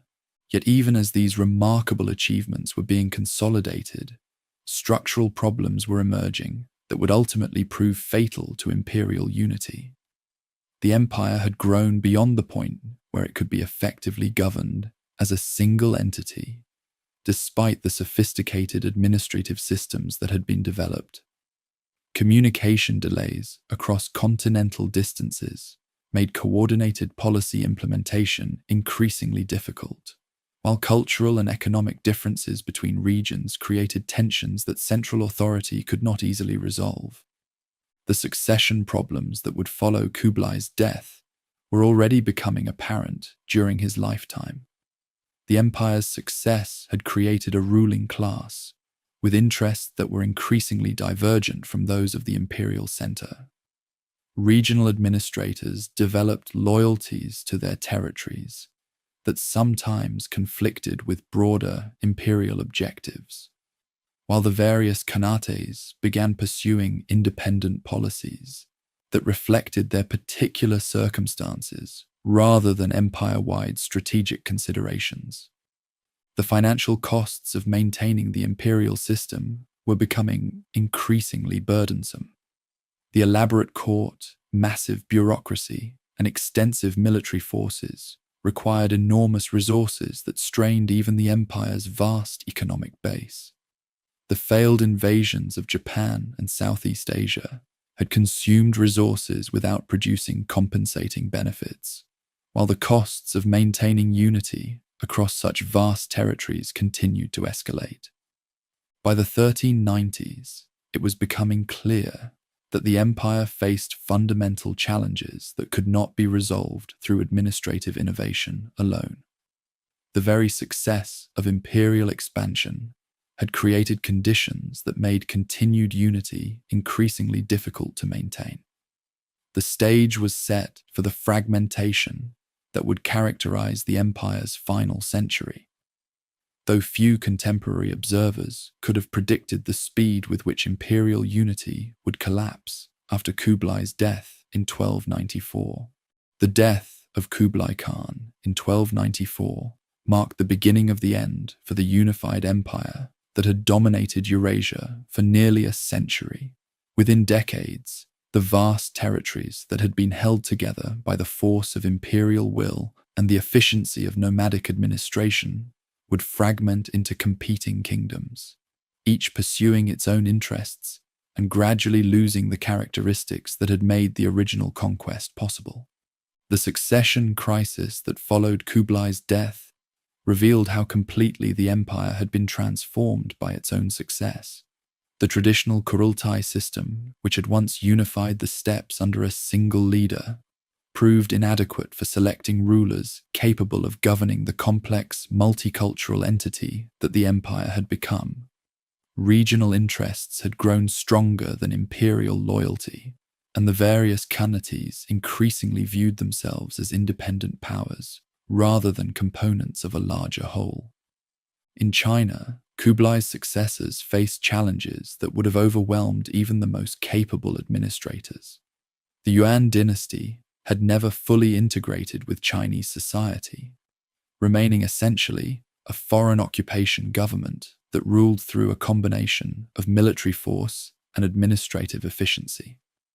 Chinese intellectuals and traditional elites had been excluded from many positions of authority, creating a reservoir of resentment that would eventually fuel massive rebellions. The economic policies that had sustained imperial expansion began generating serious problems as the focus shifted from conquest to governance. The paper money system, initially a brilliant innovation that had facilitated trade across vast distances, became unstable as regional authorities began issuing currency without adequate backing. Inflation undermined confidence in imperial financial management, while the costs of maintaining the elaborate court and bureaucracy grew beyond the government's ability to pay. Natural disasters during the early 14th century exposed the fragility of the administrative systems that had seemed so impressive during the empire's peak. Floods, droughts, and famines that would have been manageable problems for previous Chinese dynasties became catastrophic because the Yuan government lacked the deep roots in local society that effective disaster response required. The regime's foreign character made it difficult to mobilize the voluntary cooperation that disaster relief demanded. The emergence of the Red Turban Rebellion in the 1350s demonstrated how completely Chinese society had rejected its nomadic rulers. Led by Zhu Yuanzhang, a peasant who would eventually found the Ming dynasty, the rebellion combined traditional Chinese religious beliefs with nationalist resentment against foreign rule. The rebels portrayed themselves as liberators, restoring legitimate Chinese governance after generations of barbarian occupation. The military capabilities that had once made imperial forces invincible had atrophied through decades of garrison duty and palace intrigue.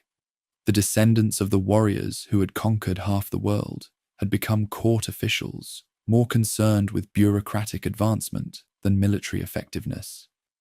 Chinese troops serving the Yuan had little loyalty to their foreign masters, while the nomadic components of imperial armies had lost the mobility and tactical flexibility that had been their greatest strengths. The fall of Beijing in 1368 and the establishment of the Ming dynasty marked the effective end of nomadic rule in China.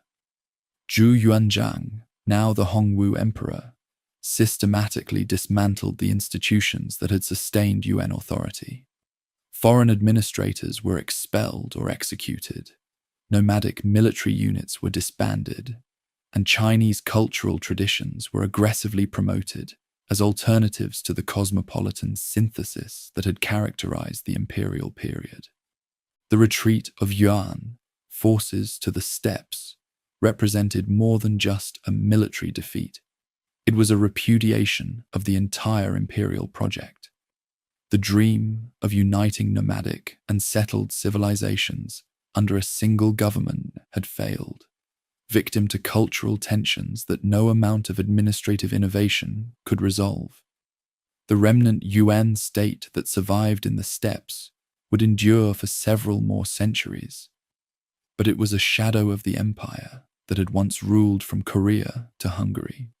In Central Asia, the Chagatai Khanate faced different but equally serious challenges. The region's position at the center of transcontinental trade routes had made it wealthy during the height of imperial unity, but the fragmentation of the empire disrupted these commercial networks. Merchants could no longer count on safe passage across the vast territories that had once been governed by a single authority, leading to the decline of the overland routes that had sustained Central Asian prosperity. Religious divisions that had been manageable during the period of imperial tolerance became sources of serious conflict as central authority weakened. The conversion of significant portions of the Chagatai elite to Islam created tensions with populations that maintained traditional beliefs or followed other religions. These religious conflicts were complicated by tribal rivalries and competing claims to political authority, creating a volatile situation that defied easy resolution. The emergence of Timur, known in the West as Tamerlane, from the fragmenting Chagatai territories, represented both continuity and change in Central Asian political development. Timur claimed descent from the imperial family and adopted many of the military and administrative techniques that had made the original conquests possible. Yet his empire was fundamentally different from its predecessor, more explicitly Islamic in character, more focused on traditional conquest and plunder, and less committed to the systematic governance that had characterized the mature imperial period. Timur's conquests, while spectacular, demonstrated the impossibility of recreating the conditions that had made the original empire possible. His armies could defeat any opponents they encountered, and his administrative skills allowed him to govern vast territories effectively. But the world had changed fundamentally since the 13th century. The targets of conquest had learned from their previous defeats and developed more effective methods of resistance, while the economic and technological advantages that had once favored nomadic forces had largely disappeared. The Ilkhanate in Persia experienced a different pattern of decline, though one that was equally fatal to imperial unity. The conversion of the ruling elite to Islam had initially strengthened their position by reducing religious tensions with their subjects, but it also created new conflicts with the broader imperial system, which remained officially committed to religious tolerance and nomadic traditions. Economic problems in the Ilkhanate were particularly severe because the region's prosperity depended heavily on long-distance trade that required political stability across vast territories. As imperial unity weakened, the trade routes that had sustained Persian cities became increasingly dangerous and unreliable. Merchants shifted their activities to maritime routes that bypassed the traditional overland paths, reducing the revenues available to regional authorities. The fragmentation of the Ilkhanate into competing successor states reflected the broader pattern of imperial dissolution. Local governors and military commanders, recognizing that central authority could no longer provide effective support, began establishing independent power bases.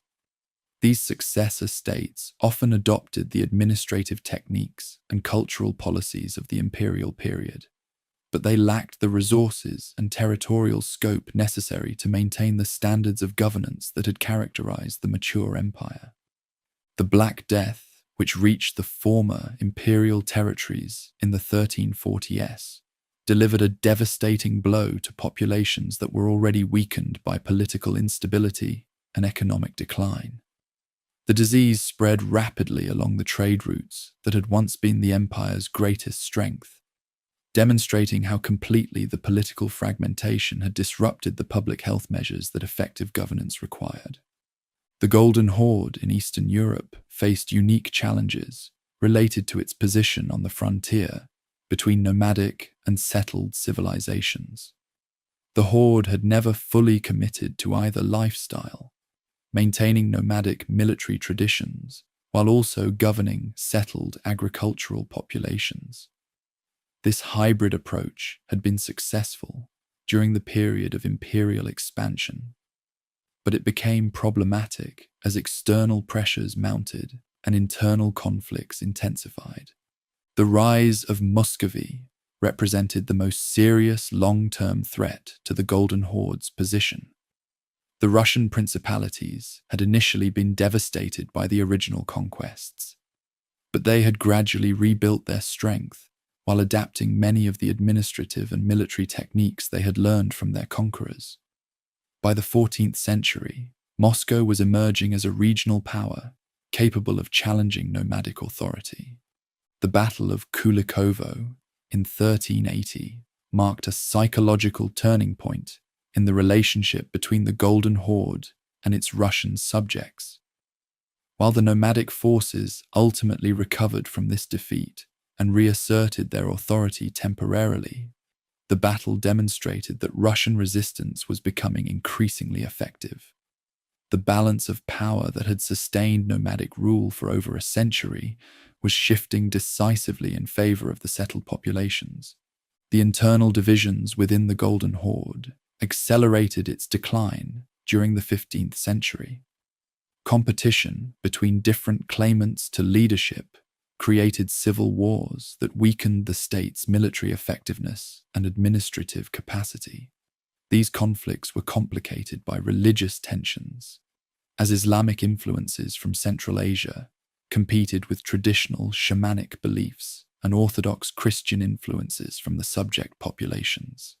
The final fragmentation of the Golden Horde into the successor Khanates of Kazan, Astrakhan, and Crimea reflected the impossibility of maintaining nomadic unity in an increasingly settled world. These smaller states retained some of the military traditions and administrative techniques of their imperial predecessor, but they lacked the resources and territorial scope necessary to resist the expanding Russian state that would eventually absorb most of their territories. Environmental factors played a crucial role in the empire's decline, though their importance has often been underestimated by historians focused on political and military developments. The Little Ice Age, which began in the 13th century, made the steppes increasingly inhospitable to traditional nomadic life. Colder temperatures and changing precipitation patterns reduced the productivity of grasslands that had sustained the pastoral economy for millennia. These environmental changes forced nomadic populations to rely more heavily on agricultural production and settled trade, reducing their mobility and military effectiveness. The adaptation to these new conditions required fundamental changes in social organization and economic practices that many nomadic communities were unable or unwilling to make. The result was a gradual weakening of the nomadic way of life that had been the foundation of imperial power. The demographic consequences of the imperial period also contributed to long-term decline. The massive population losses caused by the original conquests had never been fully recovered in many regions. Subsequent conflicts, natural disasters, and disease outbreaks further reduced populations that were already struggling to maintain the economic productivity necessary for effective governance. The disruption of traditional agricultural and commercial systems during the conquest period had created dependencies on imperial administration that became problematic as central authority weakened. Regions that had once been economically self-sufficient found themselves unable to maintain prosperity without the imperial infrastructure that had supported their development. The legacy of the empire's administrative innovations became a double-edged sword during the period of decline. The sophisticated governmental systems that had once been strengths became burdens when they could no longer be supported by adequate resources. The costs of maintaining elaborate bureaucracies and military establishments exceeded the diminished revenues available to the successor states, creating fiscal crises that accelerated political fragmentation. By 1400, the unified empire that had once dominated Eurasia existed only in memory and in the claims of various successor states. The Yuan remnants in the steppes, the Timurid Empire in Central Asia, the successor states of the Ilkhanate in Persia, and the fragmenting Golden Horde in Eastern Europe all claimed the imperial legacy, but none possessed the resources or capabilities necessary to recreate the unified system that had characterized the empire's peak. The transformation was so complete that later generations would struggle to understand how the scattered nomadic tribes they encountered could be descendants of the forces that had once conquered half the known world. The empire had become a legend, its achievements so extraordinary that they seemed almost mythical to those who had not witnessed them directly. Yet the changes it had brought to the world would endure long after its political structure had disappeared, shaping the development of civilizations across Eurasia for centuries to come. The collapse of the unified empire in the 14th century marked the end of a political entity, but it was only the beginning of its influence on world history. The changes wrought by over a century of nomadic rule would reshape civilizations across Eurasia in ways that continue to influence global development today. From military tactics to trade networks, from diplomatic practices to genetic inheritance, the imperial legacy penetrated so deeply into human civilization that it became impossible to separate from the broader course of historical development. The military innovations pioneered during the imperial period fundamentally transformed warfare across the known world. European armies that had survived the invasions of the 1240s retained vivid memories of the tactical superiority they had encountered, leading to systematic adoption of many nomadic techniques. The emphasis on mobility, coordinated maneuvers, and psychological warfare became standard elements of European military doctrine, influencing everything from the organization of cavalry units to the development of artillery tactics. Russian military development was particularly shaped by the imperial experience. The principalities that eventually coalesced into the Russian Empire retained many of the administrative and military innovations they had learned during 2 centuries of nomadic rule. The famous Cossack formations that would later terrorize European battlefields represented a direct adaptation of steppe cavalry techniques to settled military needs. The Russian emphasis on rapid movement across vast territories, flexible command structures, and the integration of diverse ethnic groups into military units all reflected lessons learned during the imperial period. The Ottoman Empire, which emerged in Anatolia during the period of imperial decline, incorporated many techniques and organizational principles derived from nomadic traditions. The Janissary system of military slavery, the emphasis on merit-based advancement within the military hierarchy, and the use of coordinated cavalry and infantry tactics all showed clear influences from the imperial military model. The Ottomans' remarkable success in conquering much of southeastern Europe and the eastern Mediterranean owed much to their synthesis of nomadic military traditions with Islamic administrative practices. Chinese military development took a different direction, largely because the Ming dynasty was explicitly committed to rejecting the nomadic influences that had characterized the Yuan period.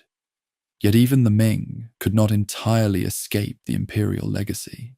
The tribute system that governed Chinese relations with neighboring peoples incorporated many diplomatic practices that had been developed during the imperial period.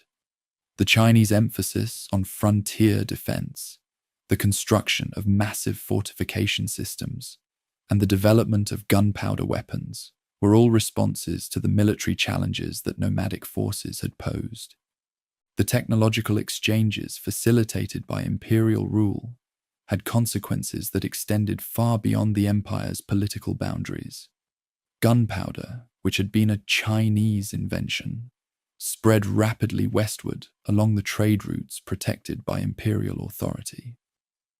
By the time European forces encountered this technology, it had already been refined through decades of use in siege warfare across Central Asia and the Middle East.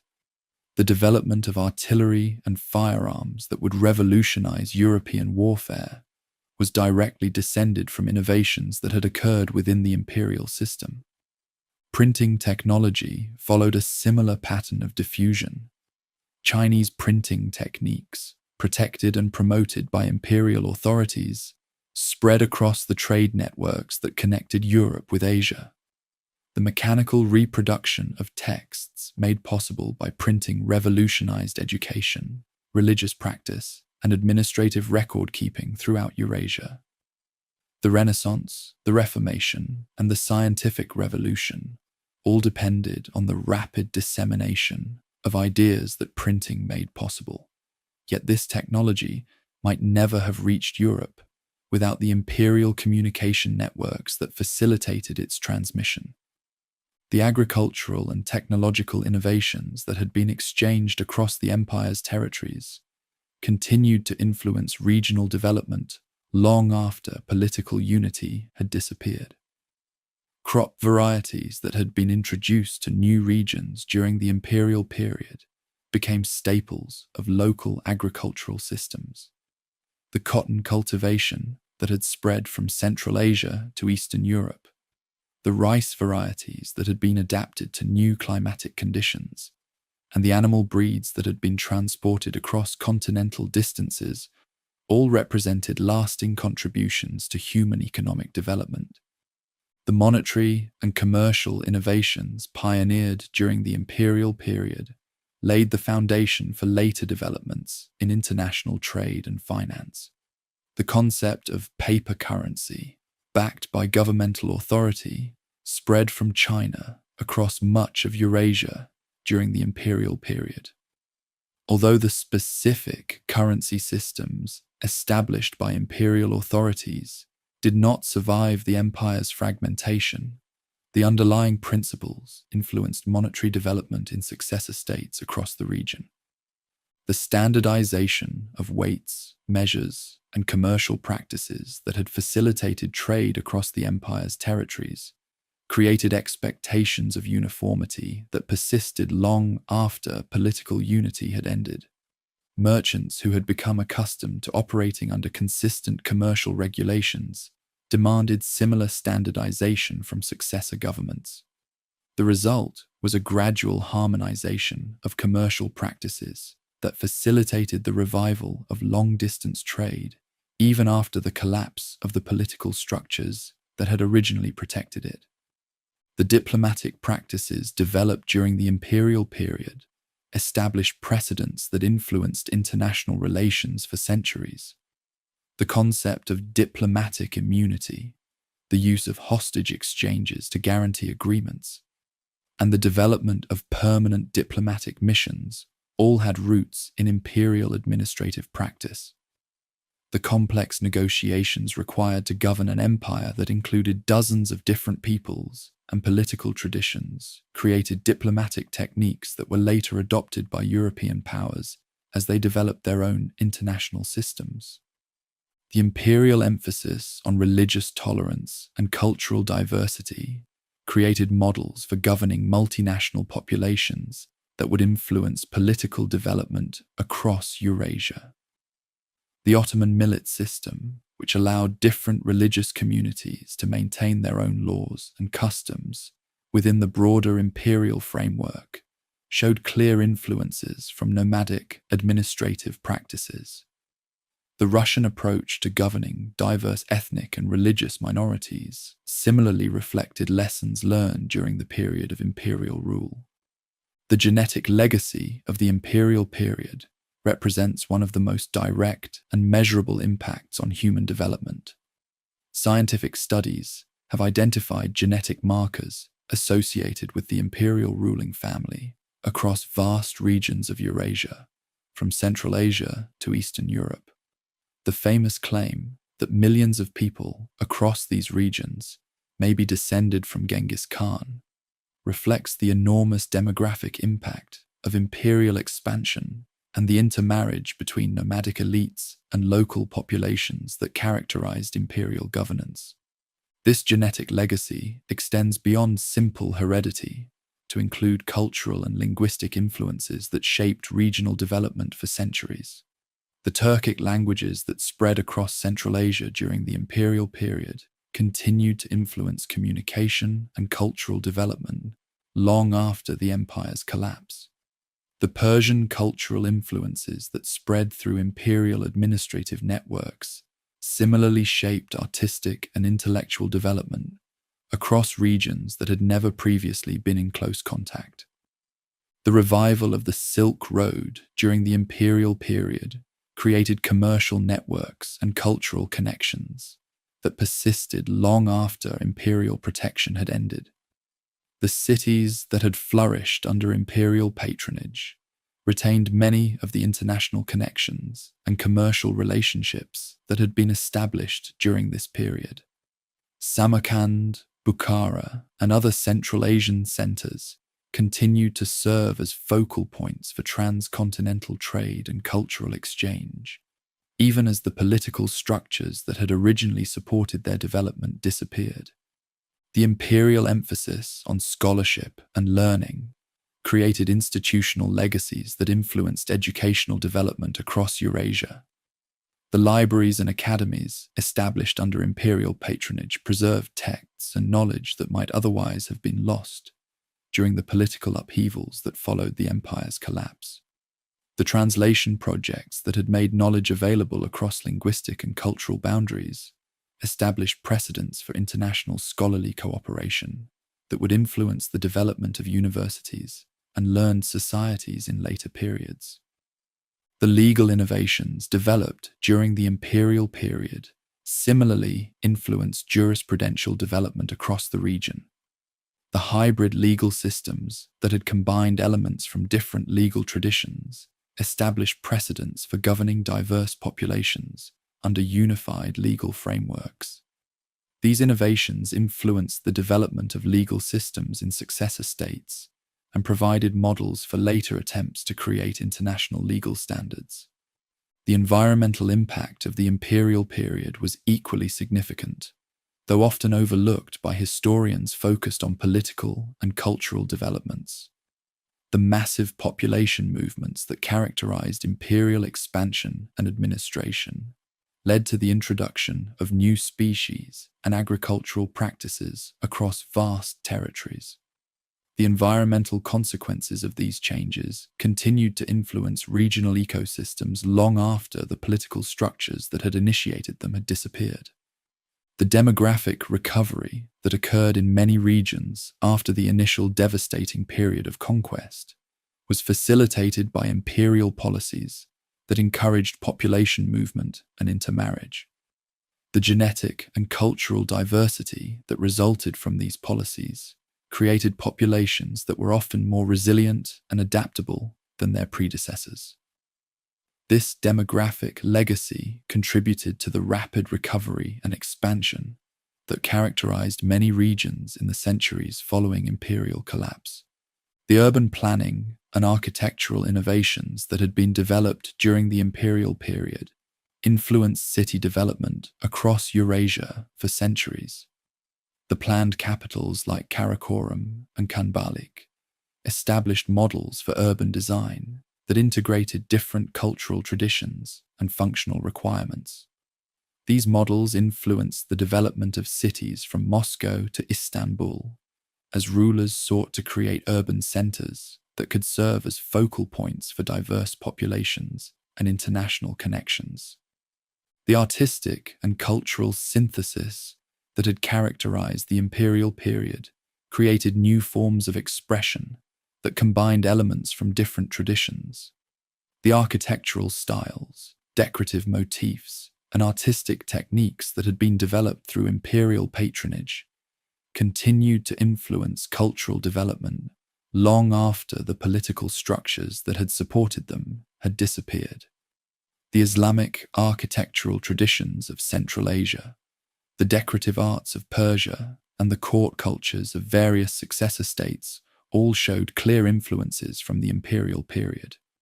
In the modern era, the imperial legacy has taken on new significance as nations across the former imperial territories have sought to understand their historical development and cultural identity. Mongolia has embraced Genghis Khan as a national symbol, celebrating the imperial achievements while sometimes minimizing the more destructive aspects of imperial expansion. China has similarly incorporated the Yuan dynasty into its historical narrative, though with emphasis on the ultimate triumph of Chinese civilization over foreign rule. Russia's relationship with the imperial legacy is more complex, reflecting the country's position as both a victim and a beneficiary of imperial expansion. The administrative techniques, military traditions, and territorial scope that characterized the Russian Empire all showed clear influences from the period of nomadic rule. Yet Russian national identity has often emphasized resistance to rather than accommodation with nomadic influences. The scholarly reassessment of the imperial period that has occurred in recent decades has revealed the extent to which previous historical accounts had been shaped by the perspectives of settled civilizations that viewed nomadic expansion primarily as a destructive force.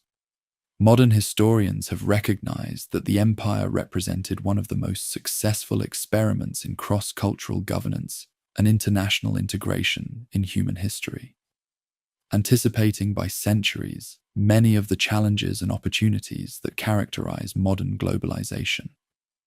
The imperial achievement in creating the first truly global communication and transportation network has particular relevance for understanding modern developments in international commerce and cultural exchange.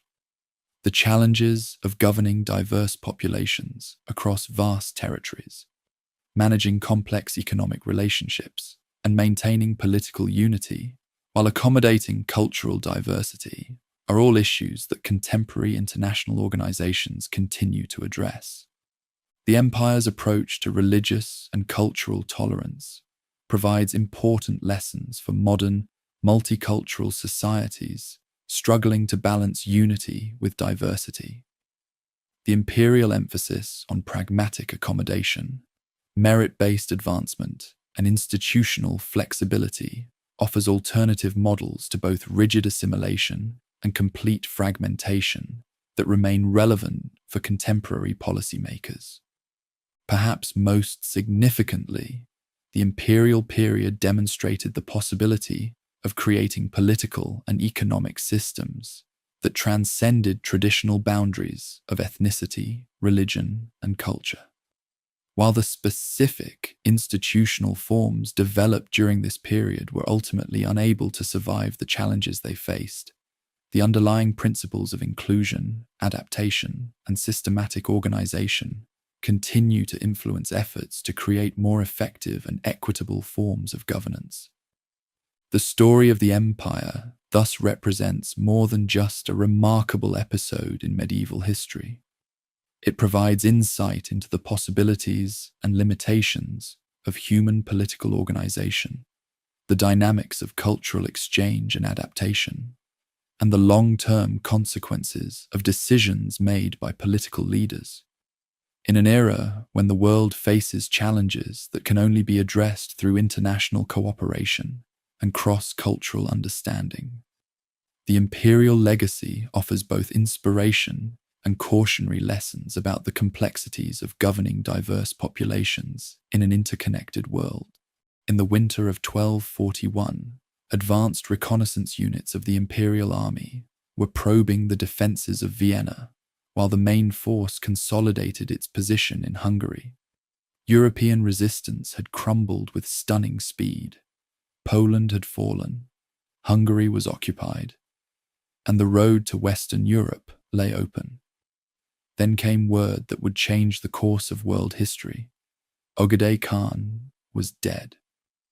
The greatest military machine ever assembled turned east, abandoning conquest for the succession struggles that would determine the empire's future. But what if that messenger had never arrived? What if the iron discipline that had carried nomadic armies from the Pacific to the Danube had continued its inexorable march toward the Atlantic? The Europe that lay before the imperial forces in 1241 was a fragmented continent of competing kingdoms, primitive military technology, and fractured political authority. The Holy Roman Empire was paralyzed by conflict between emperor and pope. France was still recovering from decades of civil war. England was an island kingdom focused on domestic concerns.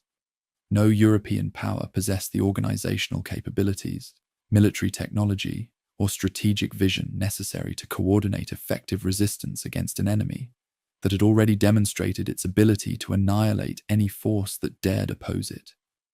The conquest of Western Europe would likely have followed the same pattern that had characterized imperial expansion elsewhere. Initial resistance would have been crushed with terrifying efficiency, followed by the systematic incorporation of surviving populations into the imperial administrative system. European knights, accustomed to fighting other heavily armored cavalry, would have proved as helpless against nomadic tactics as their Polish and Hungarian counterparts had already demonstrated. The castle-based defensive systems that dominated European warfare would have been irrelevant against armies that could simply bypass fortifications and ravage the countryside until garrisons surrendered. Within a decade, imperial administrators would have been cataloguing European populations, implementing taxation systems, and establishing the communication networks that had enabled effective governance across the empire's other territories. European craftsmen would have been incorporated into imperial workshops, their skills combined with techniques derived from Chinese, Persian, and other traditions. European scholars would have gained access to the accumulated knowledge of Asian civilizations, potentially accelerating intellectual development by centuries. The religious implications would have been profound. The imperial policy of religious tolerance would have fundamentally altered the development of Christianity in Europe.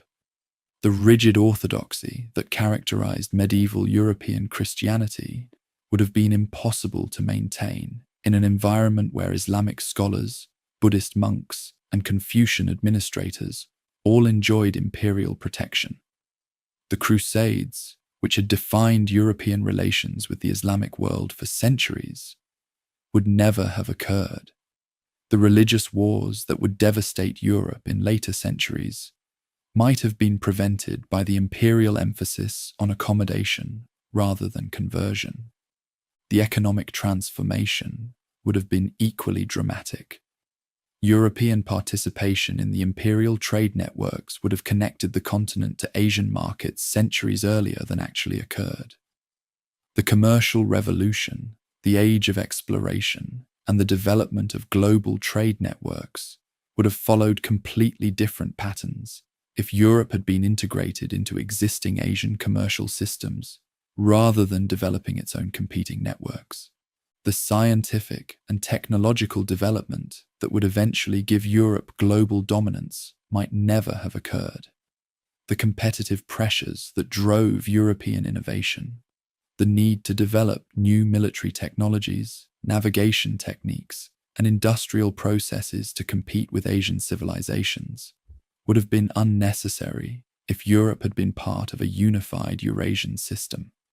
The scientific revolution and the industrial revolution might have taken place in different locations and followed different trajectories.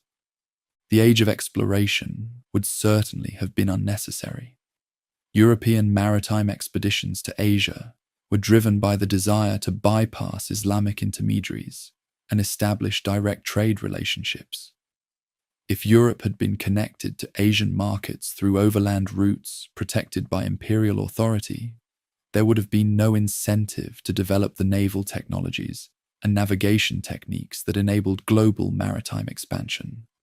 The colonization of the Americas would have followed a completely different pattern if it occurred at all. The diseases that devastated Native American populations were largely introduced by European contact. If imperial forces had reached the Americas first, the demographic catastrophe that characterized European colonization might have been avoided through the more systematic approach to population management that characterized imperial administration elsewhere.